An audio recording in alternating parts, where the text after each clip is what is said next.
अभी जितने भी नए लोग जुड़ रहे हैं, जो दूसरे पार्टी से छिड़क कर आ रहे हैं और जेबी केसेस में घुस रहे हैं और नए नए लोग को पद दिया जा रहा है, कहीं ना कहीं पुराने साथी है उसको दरकिनार किया जा रहा है। तो इससे जेबी केसेस और जेल कैंप में थोड़ा सा भी फूट पड़ी हुई है।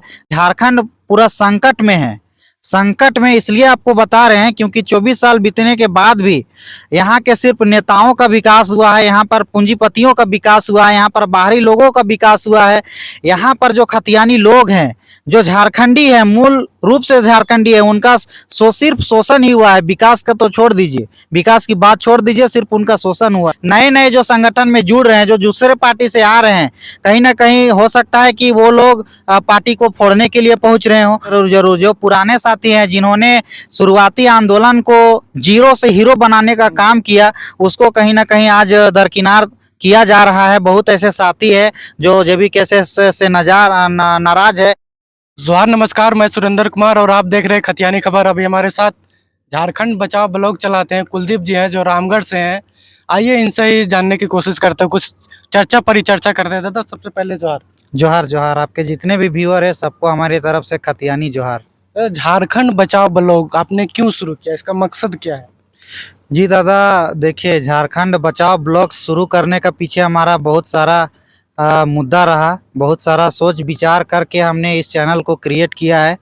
आपको बताते चले कि हमने पढ़ाई लिखाई कंप्लीट करने के बाद भी जब झारखंड के वैकेंसियों में जब हमको मौका नहीं मिल पाया समय रहते हुए, तो हम काफ़ी परेशान हो गए कि अब करे तो करे का। तो उसी को लेकर हमने चैनल का नाम रखा कि झारखंड बचाओ। यानी कि झारखंड जिस तरह से अभी शोषित है, यहाँ के लोग शोषित है, 24 साल बीत चुके हैं, फिर भी यहाँ झारखंड के जितने लोग हैं उन लोगों को समुचित विकास नहीं हो पाया है। आपको ऐसा क्यों लग रहा है कि झारखंड की जनता शोषित है? शोषित इसलिए है क्योंकि झारखंड तो अलग हो गया बिहार से, क्योंकि यहाँ के जिस प्रकार से झारखंड में खनिज संपदा है, जिस प्रकार से यहाँ पर बहुत सारे जगह है जहाँ पर लोगों को योग्यता अनुसार नौकरी मिलना चाहिए था, लेकिन नहीं मिल पा रहा है। यहाँ पर भ्रष्ट करप्शन राजनीति है, यहाँ के शासन प्रशासन पे बैठे लोग हैं। तो इस कारण से जो है वो लोग कहीं ना कहीं झारखंड को विकास होने से मतलब रोक रहे हैं, अवरुद्ध कर रहे हैं। और जो खनिज संपदा है, यहाँ बाहरी लोग यहाँ से लूट के ले जा रहे हैं, और यहाँ के जो खतियानी लोग हैं वो लोग और भी शोषित होते जा रहे हैं पहले से भी। तो मेरा मेन मकसद था कि इन तमाम समस्याओं को अपने चैनल के माध्यम से दिखाना और तमाम झारखंडियों को जागरूक करने के लिए ही हमने ये चैनल को क्रिएट। झारखंड बचाओ ब्लॉग चैनल ही क्यों? और अपना नाम से भी चैनल खोल सकते थे, लेकिन झारखंड बचाओ ब्लॉग ही क्यों? जी जी, आपका सवाल बहुत अच्छा है। और भी ना बहुत सारे नाम से हम चैनल खोल सकते थे, लेकिन हमने पहले भी आपको बताया कि झारखंड बचाओ, यानी कि झारखंड पूरा संकट में है। संकट में इसलिए आपको बता रहे हैं क्योंकि 24 साल बीतने के बाद भी यहाँ के सिर्फ नेताओं का विकास हुआ है, यहाँ पर पूंजीपतियों का विकास हुआ है, यहाँ पर बाहरी लोगों का विकास हुआ है।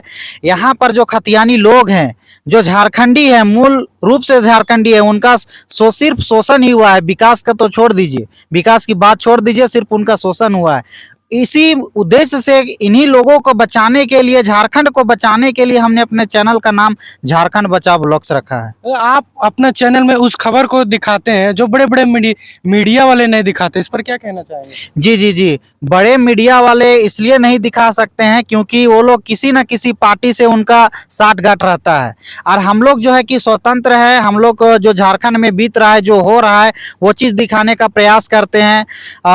क्या आपका जो मुद्दा रहता है एकदम निचला स्तर से रहता है, जमीनी मुद्दा रहता है, जिसको मतलब कोई नहीं पूछता, उसको आप पूछते हैं। जी जी जी, मेरा यही मेन मकसद है कि बड़े बड़े खबरों को तो बड़े बड़े चैनलों में सभी लोग दिखा देते हैं, लेकिन छोटा जो मुद्दा है, जो ग्राउंड लेवल का मुद्दा है, उसको कोई नहीं दिखाता है। मेरा मेन मकसद है कि जमीनी मुद्दा जो है वो चीज़ दिखाए और तमाम झारखंडियों को ये पता चले कि हमारे झारखंड में हो क्या रहा है। आपका चैनल क्रिएट किए हुए लगभग कितना दिन हो गया? मेरा चैनल क्रिएट किए हुए लगभग 1.5 साल हो गया है, जब से टाइगर जयराम महतो झारखंड का आवाज बनकर निखरे हैं, उभरे हैं। उसके कुछ ही दिन बाद से जब उनके बातों से हम प्रभावित हुए, उनके विचार सुने, उनका विचार अच्छा लगा, तब जाके हमने ये झारखंड बचाओ ब्लॉग्स को क्रिएट करने का सुनिश्चित किया। और कहीं ना कहीं उनके जो बताए हुए जो दिशा निर्देश है, उनकी जो बात है वो दिलों को छूती है, और उसी का जो विचार है वही विचार को हम तमाम झारखंडियों तक पहुंचाने का प्रयास करते हैं। जयराम मातो, क्या लगता है झारखंड की राजनीति विधानसभा चुनाव में कुछ बड़ा उलटफेर करेंगे? क्या लगता जी जी जी, बहुत बड़ा उलटफेर होने वाला है 2024 में। किंतु आपको बता दें कि जैसे जैसे पार्टी आगे बढ़ते जा रही है, पहले तो जेबी केसेस थी, जेबी केसेस के बाद JLKM बन गई है, JLKM बन गई है, अभी फिलहाल रजिस्टर्ड हो गया है। तो ये जो पार्टी जैसे जैसे आगे बढ़ रही है, वैसे वैसे कुछ इसमें भी बाधाएं उत्पन्न हो रही है। किंतु हमको लगता है कि ये बाधाएं भी कहीं ना कहीं जेबी केसेस इसको और JLKM इसको जो है सॉर्ट आउट करने का प्रयास करेगी, और नहीं तो फिर इसके लिए भी थोड़ा सा मुश्किल हो सकता है। क्योंकि अभी जितने भी नए लोग जुड़ रहे हैं, जो दूसरे पार्टी से छिड़क कर आ रहे हैं और जेबी केसेस में घुस रहे हैं, और नए नए लोग को पद दिया जा रहा है, कहीं ना कहीं पुराने साथी है उसको दरकिनार किया जा रहा है। तो इससे जेबी केसेस और JLKM में थोड़ा सा भी फूट पड़ी हुई है। आप देख पा रहे होंगे तमाम यूट्यूब चैनलों में कि किस प्रकार से भी जेबी केसेस में थोड़ा सा आपसी तालमेल नहीं बैठ रहा है। तो यही कारण है। और एक सवाल है कि अभी जेबी केसेस में लगभग आंदोलन लगभग 1.5-2 साल से चल रहा है, लेकिन नए लोगों को जगह तुरंत आ रहे हैं, 1 महीना 1.5 महीना, और उनको तुरंत अच्छा खासा पद दिया जा रहा है, और जो 1.5 साल 2 साल से आंदोलन कर रहे हैं उसको किसी भी प्रकार का कोई पद ही नहीं दिया जा रहा है। यही तो सोचने वाली है बात है दादा इस कि पर क्या लगता है, जेबी केसेस की कुछ कमजोरी होगी या कुछ मतलब 60 घाट से पद को ले लिया जा रहा है? वही लग रहा है कि कुछ ना कुछ तो 60 घाट जरूर है। क्योंकि जो केंद्रीय कमेटी की टीम आते हैं, सदस्यों को चयन करते हैं, तो वो लोग बिना जांच पड़ताल के वो लोग किस आधार पर उनको क्या बोलते हैं संगठन में जगह दे देते हैं, और नए लोगों को दरकिनार कर रहे हैं। तो इससे कहीं ना कहीं पार्टी कमजोर पड़ेगी। वही तो, नए अगर पुराना लोग छोड़ते जाएंगे, नए लोग जुड़ते जाएंगे, तो पुराना जो थे, पुराना का भी तो मान सम्मान मिलना चाहिए। जरूर जरूर जरूर। जो पुराने साथी हैं, जिन्होंने शुरुआती आंदोलन को जीरो से हीरो बनाने का काम किया, उसको कहीं ना कहीं आज दरकिनार किया जा रहा है। बहुत ऐसे साथी है जो जेबी केसेस से नाराज है। कहीं ना कहीं वो लोग जो है सोचते थे कि कहीं ना कहीं हमको संगठन में जगह मिलेगा, किंतु आज उनको संगठन नहीं मिला है। और जो लोग पार्टी में 1-2 दिन या 1 सप्ताह से काम किए, वैसे वैसे लोगों को जो है पार्टी में अच्छे अच्छे जगह पर नियुक्त किया गया है। रामगढ़ विधानसभा में जेबी केसेस बहुत से प्लांट में आंदोलन किए, क्या लगा है इसका कुछ प्रभाव हुआ? जी, बहुत बड़ा प्रभाव हुआ है। प्रभाव की बात आप बोले हैं तो रामगढ़ में जितने भी प्लांट है जहां पर मजदूरों की मौत हो जाती है, तो सबसे पहले जेबी केसेस पहुंचती है, JLKM के कार्यकर्ता पहुंचते हैं। और जो पहले हुआ करता था वो अब नहीं होता था।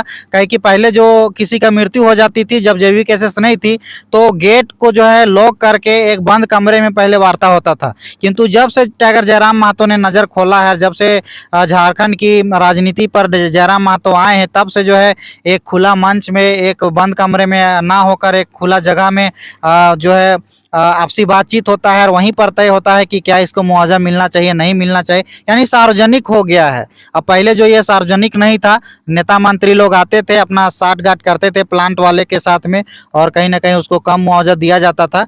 और जेबी केसेस के आने से ही आज मुआवजा देख लीजिए, किसी का 10 लाख, किसी का 15 लाख, 20 लाख, 25 लाख तक मुआवजा मिलने लगा है। उतना तो नहीं मिला दादा, पेपर में मिला, लेकिन उतना क्या धरातल में मिला? आप ग्राउंड रिपोर्टिंग की है? जो जिसका भी 25 लाख का भी बात बोले, उसको क्या 25 लाख मिला? जो पेपर में लिख देने से थोड़ी ना हम मान लेंगे।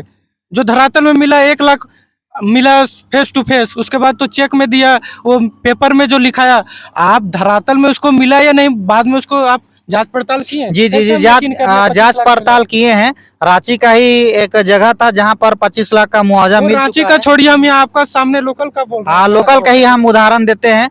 आपका क्या बोलते हैं, रामगढ़ का ही एक प्लांट है, उसमें हम लोग एक रखुआ का कोई मुंडा थे, वो मुंडा जी जा रहे थे कार्य करने के दौरान, जब घर जा रहे थे गोला के आसपास उनका एक्सीडेंट हो जाता है। उनको भी हम लोग मुआवजा दिलाने का काम किए थे। और बता दें कि रामगढ़ में ही 15 लाख का मुआवजा और जो भी उनका होता है, क्या बोलते हैं, जो इंश्योरेंस रहता है, वो इंश्योरेंस का अलग पैसा हम लोगों ने दिलाने का तो काम किया। 15 लाख दादा उनको पूरा 15 लाख पूरा मिला 15 कि पेपर में नहीं नहीं नहीं मिला? नहीं नहीं, पेपर नहीं, उनको चेक मिला था। बिहार फाउंड्री में प्लांट का ये घटना है जो तो बिहार, चेक उनका इशू हाँ हुआ? हाँ, चेक इशू हुआ था। चेक हम लोग तुरंत हॉस्पिटल में जब डेड बॉडी उनका पड़ा हुआ था, उसी समय 15 लाख का उनको चेक दिया गया था हाथों हाथ। उसके बाद जो भी इंश्योरेंस की आगे जो प्रक्रिया थी, उन इंश्योरेंस के माध्यम से भी उनको 7-8 लाख मिला। आप रामगढ़ विधानसभा से आते हैं, जी जी जेबी केसेस कितना मजबूत है रामगढ़ विधानसभा? जी, जेबी केसेस तो और अन्य पार्टियों से बहुत बेहतर प्रदर्शन की है बीते कैसे कैसे? 2 साल से, क्योंकि ये जो लोकसभा का आपने परिणाम देखा, इसी से पता चलता है कि रामगढ़ विधानसभा काफी मजबूत है। किंतु अभी जो समय समय की बात है, उस समय कुछ और बात थी, अभी कुछ पार्टी बनने के बाद और कुछ बात उठ रही है। यदि पार्टी पर विचार पुनः नहीं किया जाता है तो पार्टी जरूर से जरूर मतलब कमजोर पड़ेगी, जहां तक हमें उम्मीद लग रही है। जब लोकसभा का चुनाव था उस समय निर्दलीय थे, हो सकता है उस समय इसलिए इतना वोट मिला, लेकिन अब ये पार्टी का रूप ले लेते, इसका इफेक्ट पड़ेगा, कम पड़ेगा या ज्यादा पड़ेगा, कैसे देख रहे हैं? जी, इसका दोनों पड़ सकता है, नेगेटिव भी पॉजिटिव भी दोनों पड़ सकता है। यदि संगठन के साथी लोग यदि साफ सुथरा इस संगठन को नहीं बनाए रखेंगे तो हमें लगता है कि पार्टी जो है उसको नेगेटिव प्रभाव पड़ेगा, और कहीं ना कहीं इसका परिणाम जो है सामने आपको विधानसभा में देखने को मिलेगा। क्योंकि नए नए जो संगठन में जुड़ रहे हैं, जो दूसरे पार्टी से आ रहे हैं, कहीं ना कहीं हो सकता है कि वो लोग पार्टी को फोड़ने के लिए पहुंच रहे हो। तो ये चीज़ पुराने पार्टी के जो लोग हैं वो लोगों को समझने की ज़रूरत है। जो संगठन के जो साथी है, जो अस्थायी कमेटी में है, उन मेंबरों को जांच पड़ताल करने की ज़रूरत है, उस पर निगरानी रखने की ज़रूरत है। यही हमारे चैनल के माध्यम से रामगढ़ की जनता और झारखंड की जनता को क्या संदेश देना चाहेंगे? जी, आपके चैनल के माध्यम से हम तमाम रामगढ़ की जनता के लिए और जो भी झारखंड की जनता है उनके लिए हम यही संदेश देना चाहेंगे कि देखिए, बड़ी मुश्किल से एक बार खतियानी लोग एकजुट हो पाए हैं।